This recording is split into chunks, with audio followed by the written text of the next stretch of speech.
ورحمة الله وبركاته. الحمد لله رب العالمين والعاقبة للمتقين فلا عدوان إلا على الظالمين والصلاة والسلام على أشرف المرسلين نبينا محمد بن عبد الله وعلى آله وصحبه أجمعين أما بعد.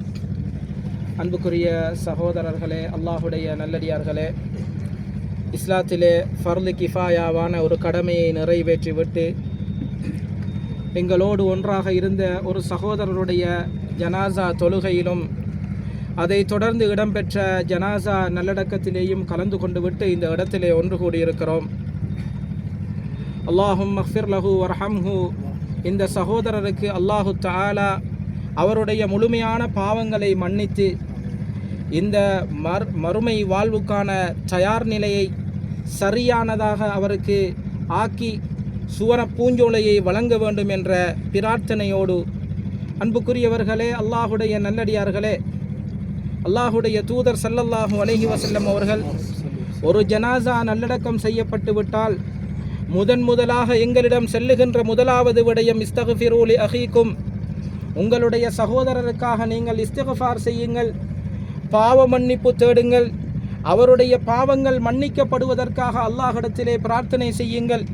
வஸலூலஹு தஸ்பீத், அவருடைய கேள்வி கணக்கின் பொழுது எந்த விதமான தடுமாற்றமும் இல்லாமல் அவர் பதிலளிக்கக்கூடிய உறுதியான தன்மையை நீ அல்லாஹ் அவருக்கு கொடுப்பாயாக என்று அல்லாஹ்விடத்திலே கேளுங்கள். ஃபஇன்னஹுல் ஆன யுஸ்அல், அடக்கப்பட்ட நேரத்திலிருந்தே அவருக்கான கேள்வி கணக்கு ஆரம்பிக்கப்பட்டு விடுகின்றது என்று அல்லாஹுடைய தூதர் ஸல்லல்லாஹு அலைஹி வஸல்லம் அவர்கள் சொல்லுகிறார்கள். அன்புக்குரியவர்களே, அல்லாஹுடைய நல்லடியார்களே, இலங்கையிலே ஒரு பகுதியிலே பிறந்த இந்த சகோதரர், மடவள பகுதியிலே பிறந்த ஒரு சகோதரர், இந்த நாட்டிலே தொழில் நிமித்தம் வந்து ஒரு மிக குறுகிய ஒரு காலம் இந்த கத்தாரிலே வாழ்ந்து நாட்டுக்கு போவதற்கு 2 நாட்கள் எஞ்சிய நிலையில் அல்லாஹு தஆலா இந்த சகோதரருடைய உயிரை பறித்திருக்கிறார். இந்த சகோதரருடைய ரூஹு பறிக்கப்பட்டிருக்கிறது. நாட்டுக்கு போவதற்கு முழுமையான தயார் நிலையிலே இருந்த சகோதரர் அங்கே ஃப்ளைட்டிலே ஏறுவதற்கு 2 நாட்கள் இருக்கின்ற பொழுது மலக்குல் மௌத் வந்து அவருடைய அந்த தொண்டை குழியை அப்படியே பிடித்து அவருடைய ரூஹை கைப்பற்றி இருக்கிற இந்த சம்பவம் என்பது எனக்கும் உங்களுக்கும் ஒரு மிகப்பெரிய படிப்பினை தோழர்களே, அல்லாஹுடைய நல்லடியார்களே. வஜாஅத் சக்கரத்துல் மௌத்தி பில் ஹக், இந்த உலகத்திலே வாழ்கிற ஒவ்வொரு மனிதனுக்கும் சக்கராத்துடைய நிலைமை வரும். அது நல்லவனாக இருந்தாலும் சரி, கெட்டவனாக இருந்தாலும் சரி. இந்த உலகத்திலே நானும் நீங்களும் வாழ்கிற பொழுது அல்லாஹும் அல்லாஹுடைய தூதரும் காட்டி தந்த செயற்பாடுகளை சரிவர நிறைவேற்றுகிறோமா? இந்த உலகத்திலே வாழ்கிற பொழுது எங்களுடைய தேவைகள் செயற்பாடுகளை நிறைவேற்றுகிற நாங்கள் அல்லாஹ் சொல்லுகின்ற விடயங்களை, கடமைகளை சரிவர நிறைவேற்றுகிறோமா என்பதில் நாங்கள் ஒரு கணம் சிந்திக்க வேண்டிய நிலைமை இருக்கிறது. அன்புக்குரியவர்களே, அல்லாஹுடைய நல்லடியார்களே, இன்றைக்கு உலகத்திலே நாங்கள் பார்க்கிறோம், ஒரு மனிதன் கவலை வருகிறதா, ஒரு துன்பம் வருகிறதா, பொருளாதாரத்திலே பிரச்சினை வருகிறதா, வேறு என்னையோ விடயங்களை தேடி போகிறான். ஆனால் இவ்வாறான பிரச்சனைகள் வருகிற பொழுது, இவ்வாறான துன்பங்கள் வருகிற பொழுது நாம் செய்ய வேண்டிய விடயம் என்ன? அல் குர்ஆன் நமக்கு சொல்லித் தருகிறது, அல்லதீன இதா அஸாபத்துஹும் முஸீபா, எவர் ஒருவருக்கு முசீபத்து ஏற்படுகிறதோ, எவர் ஒருவருக்கு பிரச்சினை, துன்பங்கள், குழப்பங்கள் ஏற்படுகிறதோ, எவர் ஒருவருடைய வாழ்க்கையில் ஸ்ட்ரெஸ் வருகிறதோ, எவர் ஒருவருடைய வாழ்க்கையில் குழப்பம் ஏற்படுகிறதோ, பொருளாதாரத்திலே பிரச்சினை, பொருளாதாரத்தில் குறைபாடு, குடும்பத்தில் யாராவது ஒருவர் மரணிக்கிறார், இப்படியான நிலைமைகள் வருகிற பொழுது அல்லாஹ் சொல்லுகிறான், காலு இன்னா லில்லாஹி வ இன்னா இலைஹி ராஜிஊன், அவர்கள் சொல்லுவார்களாம், இன்னா லில்லாஹ், நிச்சயமாக நாங்கள் அல்லாஹுக்கே உரியவர்கள், அல்லாஹுக்கு மாத்திரம் உரியவர்கள் நாங்கள். கமா பதஅகும் தஊதூன், இந்த உலகத்தில் நீங்கள் எப்படி வந்தீர்களோ அதே மாதிரி மீண்டும் திருப்பி எடுக்கப்படுவீர்கள். உங்களுடைய மரணத்துக்கு பின்னர் மீண்டும் நீங்கள் எங்களிடத்திலே வரப்போகிறீர்கள். உங்களிடத்திலே கேட்கப்படக்கூடிய கேள்வி கணக்குக்கு கட்டாயம் நீங்கள் பதில் சொல்லித்தான் ஆக வேண்டும் என்பதை அல் குர்ஆன் நமக்கு சொல்லித் தருகிறது. இன்னா லில்லாஹி வ இன்னா இலைஹி ராஜிஊன், நிச்சயமாக நாம் அல்லாஹுக்கே உரியவர்கள், அல்லாஹ்வின் பக்கம் திருப்பி அழைக்கப்படுவோம் என்ற செய்தியை அந்த முஃமின்கள் கூறுவார்கள் என்று சொல்லுகிறார்களே. அன்புக்குரியவர்களே, அல்லாஹுடைய நல்லடியார்களே, எங்கேயோ பிறக்கிறோம், எங்கேயோ வளர்கிறோம், எங்கேயோ எங்கேயோ தொழில் செய்கிறோம், எங்கே ஒரு இடத்திலே மரணிக்கிறோம், எங்கே ஒரு இடத்திலே அடக்கம் செய்யப்படுகிறோம் என்றால் இதுதான் இந்த உலகம். இந்த உலக வாழ்க்கை நிரந்தரமானது கிடையாது. வல் ஆகிரத்து கைரு அபுகா, இந்த ஆகிராவுடைய வாழ்க்கை, இந்த மரணத்துக்கு பின்னால் உள்ள பர்சகுடைய வாழ்க்கை, அதற்கு பின்னால் உள்ள ஆகிரத்துடைய வாழ்க்கை, இதுதான் நிரந்தரமானது என்று அல் குர்ஆன் எமக்கு சொல்லித் தருகிறது.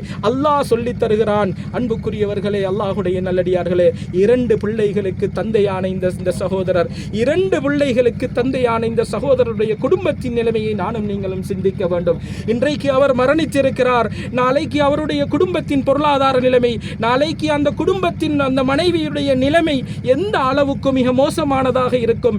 இழப்பு என்பது அந்த குடும்பத்துக்கு தான் இழப்பு. அதனாலே தான் நபிகளார் சொல்லுகிறார்கள், ஒரு மனிதர் மரணித்து விட்டால் வெறுமனே 3 நாட்கள் தான் ஏனையோர் வந்து அந்த மரணத்தை அவர்கள் கவலைப்பட வேண்டும். ஆனால் மரணித்த அந்த கணவருடைய அந்த மனைவி மாத்திரம் 4 மாதமும் 10 நாட்களும் இதா இருக்க வேண்டும் என்று இஸ்லாம் சொல்லுகிறது. அன்புக்குரியவர்களே, அல்லாஹுடைய நல்லடியார்களே, இந்த மரணித்த சகோதரருடைய பிழை பொறுப்புக்காக துஆ கேட்போம். இந்த மரணித்த சகோதரருடைய குடும்பம் அவர்களுடைய மன வலிமை அவர்களுக்கு கொடுக்க வேண்டும் என்றும், சபுருன் ஜமீல், அழகான பொறுமையை அல்லாஹ் கொடுக்க வேண்டும் என்றும், அவர்களுடைய பொருளாதார நிலைமையை அல்லாஹ் சீராக்கி கொடுக்க வேண்டும் என்றும் அல்லாஹ்விடத்திலே பிரார்த்திப்போம். அன்புக்குரியவர்களே, அல்லாஹுடைய நல்லடியார்களே, வமா தத்ரி நஃப்சும் மாதா தக்ஸிபு கதா வமா தத்ரி நஃப்சும் பி ஐயி அர்லின் தமூத். இந்த உலகத்திலே பிறந்த எந்த ஒரு மனிதனும் நாளைக்கு எதை சம்பாதிக்க போகிறான், எந்த இடத்திலே மரணிக்க போகிறான் என்று யாராலும் சொல்ல முடியாது. அல்லாஹுடைய தூதர் ஸல்லல்லாஹு அலைஹி வஸல்லம் அவர்கள் அழகான ஒரு செய்தியை சொல்லித் தருகிறார்கள். ஒரு மனிதன் மரணித்து விட்டான் என்று சொன்னால் அந்த மனிதனுடைய ஜனாசாவை ஆண்கள் சுமந்து கொண்டு வருவார்கள். ஆண்கள் சுமந்து கொண்டு தூக்கி கொண்டு மக்பராவை நோக்கி வருவார்கள். அந்த நேரத்திலே அந்த மரணித்த ஜனாசா நல்ல ஜனாசாவாக இருந்தால் இந்த உலகத்திலே வாழ்கிற பொழுது தொழுகை, ஸகாத்து, நோன்பு, அல்லாஹ்வுக்குரிய கடமைகள், கணவனுக்குரிய கடமைகள், மனைவிக்குரிய கடமைகள், ஏனைய கடமைகளை சரிவர நிறைவேற்றிய சாலிஹான ஜனாசாவாக இருந்தால் அந்த ஜனாசா சொல்லுமாம், கத்திமூனி கத்திமூனி, என்னை அவசரமாக கொண்டு செல்லுங்கள், என்னை அவசரமாக கொண்டு செல்லுங்கள், என்னை முற்படுத்துங்கள், என்னை அவசரமாக கொண்டு போய் அடக்குங்கள் என்று சொல்லுமாம். இதற்கு மாற்றமாக அந்த ஜனாசா இந்த உலகத்திலே வாழ்கிற பொழுதோ தொழுகையில் கவனஈனமாக அல்லாஹுடைய கட்டளைகளை புறக்கணித்த ஒரு ஜனாசாவாக இருக்குமாக இருந்தால், யா வைலஹா, இதுக்கு என்ன நடந்துச்சு, இதுக்கு ஏற்பட்ட கேடு, ஐன யத்ஹபூன பிஹா, என்னை எங்கே கொண்டு போகிறார்கள், என்னை எங்கே கொண்டு செல்கிறார்கள் என்று அந்த ஜனாசா குமுறிக்கொண்டு கதறி அழுது கொண்டு சப்தமிட்டு கொண்டு இருக்குமாம் என்று சொல்லிவிட்டு நபிகளார் சொல்லுகிறார்கள், அந்த ஜனாசா கதறுகிற அந்த கதறலை மனிதனை தவிர இந்த உலகத்திலே படைக்கப்பட்ட அத்துணை ஜீவராசிகளும் கேட்குமா? அல்லாஹு அக்பர், அல்லாஹு அக்பர்.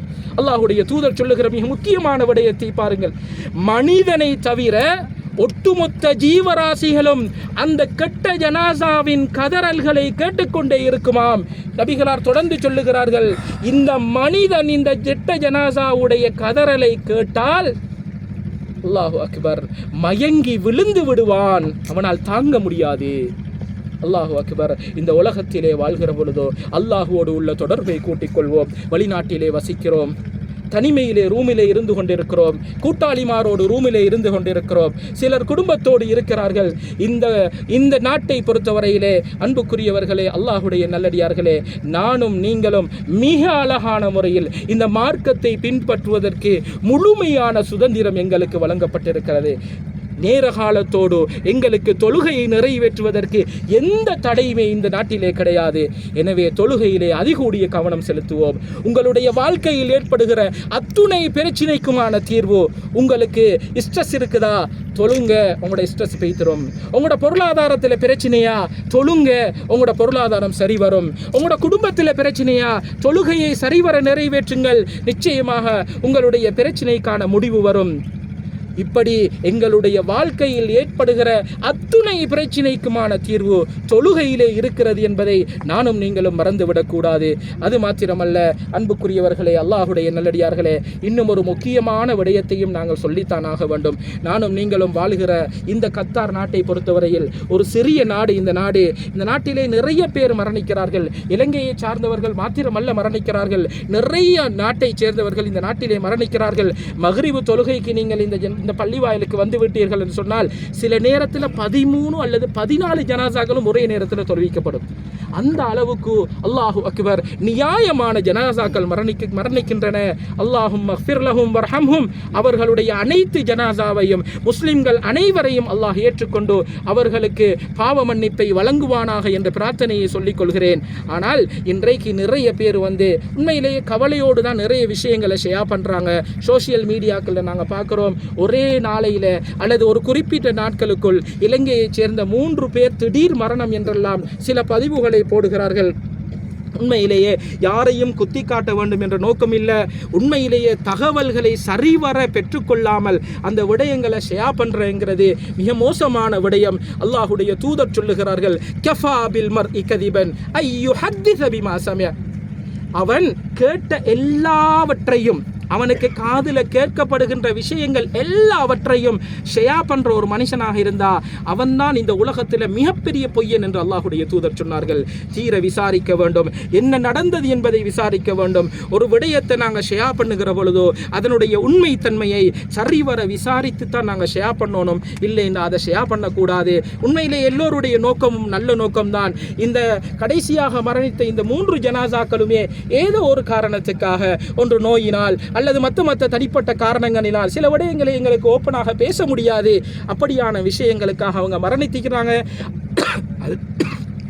அது தொடர்பாக நீங்கள் அவங்களோட உள்ள குடும்பத்தார்கள் அல்லது அவங்களோட கம்யூனிட்டி இருக்கிறாங்க, அவங்களோட ஊராக்கள் இருக்கிறாங்க, அது தொடர்பாக நாங்கள் பேசி முடிவுகளை எடுத்துக்கொள்ளலாம். வெறுமனே சோசியல் மீடியாக்களில் பகிர்வதன் ஊடாக எந்த விதமான நன்மையும் வராது.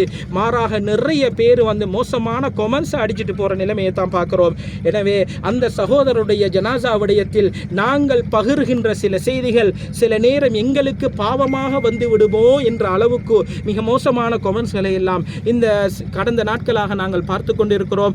அந்த விடயத்திலும் அதிகூடிய கவனம் செலுத்துங்கள். உண்மையிலேயே இந்த ஜனாசாக்களை பொறுத்தவரையில் அல்லாஹுடைய தூதர் ஸல்லல்லாஹு அலைஹி வஸல்லம் அவர்கள் கடைசியாக சொன்ன ஒரு விடயத்தை கூறி முடித்துக் கொள்கிறேன். அல்லாஹுடைய தூதர் ஸல்லல்லாஹு அலைஹி வஸல்லம் அவர்கள் சொன்னார்கள், இது போன்ற மக்பராக்களுக்கு நீங்கள் அதிகமாக வாங்க, இது போன்ற ஜனாசாக்கள் அதிகமாக கலந்து கொள்ளுங்க.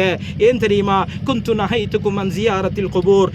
ஆரம்ப காலத்தில் இந்த கபறுகளை தரிசிக்கிறத அல்லது கபறுகளை பார்க்கிறத நான் தடை செய்திருந்தேன்.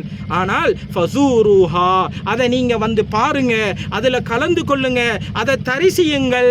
ஃபஇன்னஹா துதக்கிருக்குமுல் ஆஹிரா, அது நிச்சயமாக உங்களுக்கு மறுமையை பற்றிய ஒரு பயத்தை அது உங்களுக்கு தரும், மறுமையை பற்றிய ஒரு ஞாபகமூட்டலை தரும், மரணத்தை பற்றிய ஒரு ஞாபகமூட்டலை தரும். எனவே இந்த மரணத்தை அதிகமாக ஞாபகிப்போம். மரணத்துக்கான முழுமையான தயார் நிலையிலே நாங்கள் இருப்போம். இன்றைக்கு இந்த சகோதரர் இந்த இடத்திலே அடக்கப்பட்டிருக்கிறார், நாம் எல்லோரும் நின்று கொண்டிருக்கிறோம். நாளைக்கு யாருடைய ஜனாசா இந்த இடத்திலே அடக்கப்படும் என்று யாரினாலும் சொல்ல முடியாது. எனவே இந்த காலகட்டத்தில் அல்லாஹுக்கு பொருத்தமான சமூகமாக அல்லாஹும் அல்லாஹுடைய தூதரும் காட்டி தந்த விடயங்களை சரிவர நிறைவேற்றக்கூடிய சமூகமாக வல்ல அல்லாஹ் என்னையும் உங்களையும் ஆக்கியருள்வானாக. வ ஆகிரு தஅவானா அனில் ஹம்துலில்லாஹி ரப்பில் ஆலமீன். இந்த சகோதரருடைய விடயத்தில் ஏதாவது கொடுக்கல் வாங்கல்கள் இருந்தால் அவங்களோட ஊராக்கள் இருக்கிறாங்க, அவங்களோட கம்யூனிட்டி இருக்கிறாங்க, அவங்களோட அந்த சகோதரர்களோடு தொடர்பு கொண்டு அவர் யாருக்காவது கொடுக்க வேண்டி இருந்தால் அந்த விடயங்களை நீங்கள் சரி செய்து கொள்ளுங்க. அவருக்கு யாராவது கொடுக்க வேண்டி இருந்தால் அதையும் சரி செய்து கொள்ளுங்க. நபிகளார் சொன்னார்கள், ஒரு ஜனாசா மரணித்து விட்டால் அந்த ஜனாசாவுடைய கொடுக்கல் வாங்கல் விடயம் சரிவர நிறைவேற்றப்படாத விடத்து அந்த ஜனாசாக்கு நான் தொழுவிக்க மாட்டேன் என்று அல்லாஹுடைய தூதர் பின்வாங்கி இருக்கிறாங்க. அந்த விஷயத்தில் நீங்கள் கொஞ்சம் கவனம் செலுத்தி அதையும் நீங்கள் சரி செய்து கொள்ளுங்கள். உங்களால் முடியுமான வரைக்கும் இந்த சகோதரருக்காக உங்களுக்கு தெரிஞ்ச மொழியில துஆக்களை செய்து கொள்ளுங்கள். பாரக்கல்லாஹு ஃபீக்கும் ஜமீஅன். அஸ்ஸலாமு அலைக்கும் வரஹ்மத்துல்லாஹி வபரகாத்துஹு.